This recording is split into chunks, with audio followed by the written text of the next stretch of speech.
मेरे पास ऐसे साइंसदान मौजूद है जिनके पास ऐसी टेक्नोलॉजी मौजूद है कि वो ऐसा उन्होंने कोई मटेरियल बना दिया है कि ज़मीन के अंदर पानी उड़ता ही नहीं है, ना नीचे जाता है। 50% से भी ज़्यादा वाटर सेविंग हो गई। बिल्कुल ऐसा जी, 50% से भी ज़्यादा होगी। फिर बाद में हमने उसको गन्ने में इस्तेमाल करवाया, जहाँ जहाँ पे इस्तेमाल करवाया वहाँ पे उसने पानी की हैरान कुन बचत जो है ना वो करवा दी। पानी ज़मीन में होल्ड करके इसने रखना, जो पानी हम लगा रहे हैं उसको इसने ज़ाया नहीं होने देना। इसने पानी बचाना है, इसने खाद बचानी है, इसने ज़मीन को नरम करना है ताकि जड़ नीचे तक गहरी जाए। अस्सलाम वालेकुम। किसी ने बहुत बड़े जो ज़रूरी साइंसदान थे नॉर्मन बोरलॉग, उनसे पूछा था कि एक फसल काश्त करने के लिए किन किन अवामल की ज़रूरत है। उन्होंने कहा था पानी। उन्होंने कहा था पानी के बाद किसकी ज़रूरत है? उन्होंने कहा था पानी। पूछा कि तीसरे नंबर पे किस चीज़ की ज़रूरत है? तो कहने लगे पानी। तो पानी की इतनी अहमियत है, आइंदा जंगें पानी के ऊपर होंगी। पानी का बिल भी बहुत आता है। अब पानी के बगैर फसल या कम पानी के साथ फसल, ज़हन में यही आता है कि अगर पानी कम मिलेगा तो फसल भी कम पैदावार देगी। साजिद साहब, ये पानी तो बड़ा महंगा होता जा रहा है, तो क्या हम ऐसा नहीं सोच सकते कि कम पानी के साथ फसलें पकाएं? मोटर चला चला के, ट्यूबवेल चला चला के हमारी होगी बस। तो उन दिनों में फिर मेरा ज़री यूनिवर्सिटी में चक्कर लगा, डॉक्टर साहब मौजूद थे और डॉक्टर साहब से मैंने कहा जी कि साड़ी बस हो गई है। तो फिर उन्होंने जी हमें वो स्पेशलाइज्ड वो जो प्रोडक्ट था जो कि पॉलीमर है, जो कि नाइट्रोजेल है, वो उन्होंने दिया बताए तरीके के मुताबिक। उसको वो 2 किलो की मिकदार के अंदर पानी में घोल के तो सरफेस के ऊपर जो था पानी के साथ उसको चला दिया। मैं हैरान रह गया कि वो पानी जो ज़मीन हफ्ते में 2 दफ़ा पानी मांग रही थी।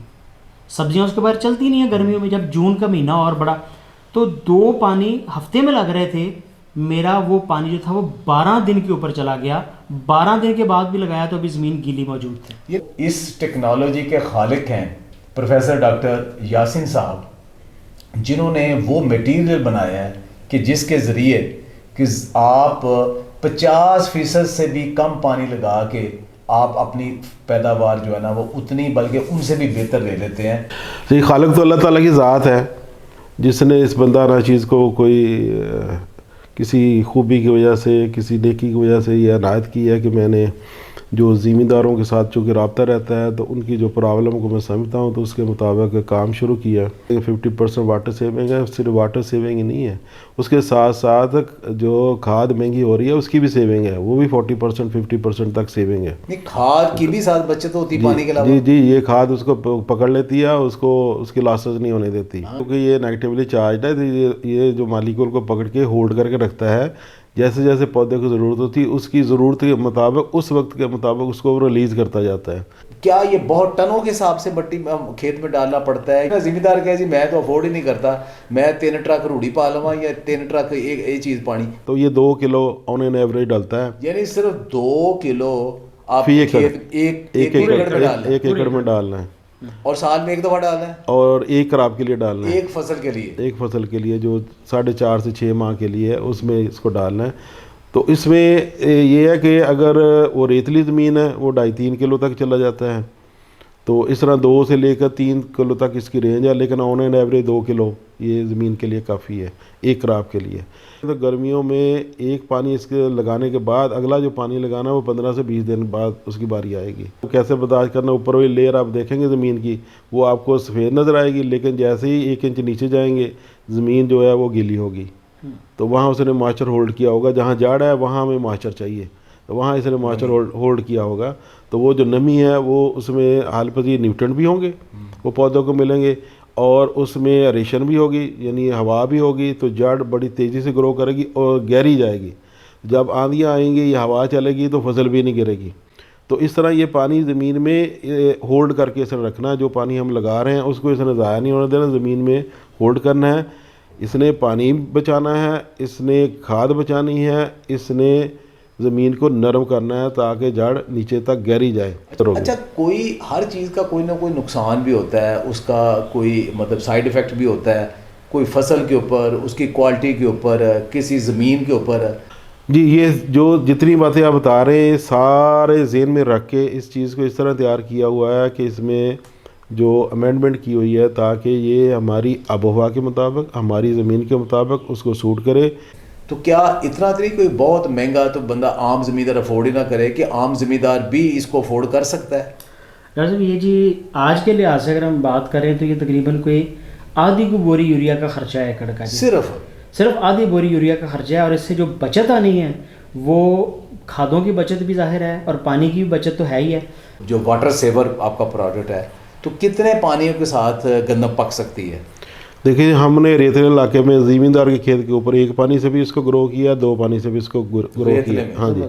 तो हम ये कहते हैं कि जिस ज़मींदार के पास पानी शार्ट हो रहा है वो इसकी फोलियर स्प्रे भी कर सकता है, यानी इसी प्रोडक्ट की पानी की? इसी प्रोडक्ट के पानी में डाल के स्प्रे कर सकता है। अच्छा। और ये तकरीबन 1.5 ग्राम फी 20 लीटर वाली टंकी में डलेगी और 8 से 10 दिन तक वो फसल पानी नहीं मांगेगी।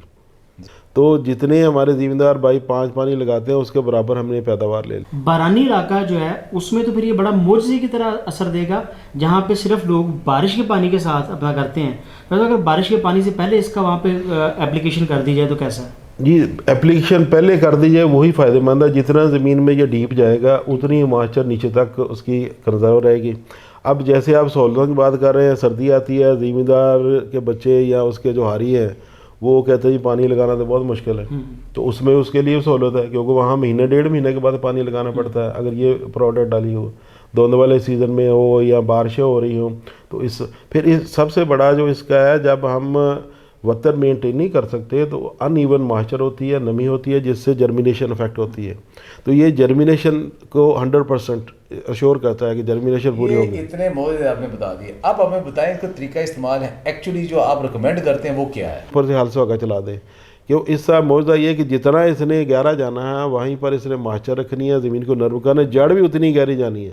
और इसका सबसे बड़ा है कि जब हमने इसको मॉइस्चर को मेंटेन किया हुआ ना तो कोरे का असर भी नहीं होगा। हमें ये बताएं कि किन किन फसलों में ये ज़्यादा आप समझते हैं, रिकमेंड करते हैं कि हर किस्म की फसल में भी?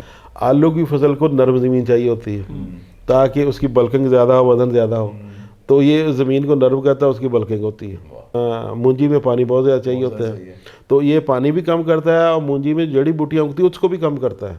अच्छा। जब ज़मींदार ज़मीन को तैयार करता है तो वो आखिर पे वो हल सुहागा चलाता है, तो हल सुहागा चलाने से पहले इसको ज़मीन में उसने छटा देना है। अच्छा। अब 2 किलो है, इसको छटा देना ज़रा यूनिफॉर्म मुश्किल होता है, तो उसमें हम अगर कहते हैं कि अगर उसने कोई भी खाद डालनी है, DAP डालनी है, यूरिया डालनी है, उसके 5-10 किलो में ये मिक्स करे और छटा दे दे। अच्छा।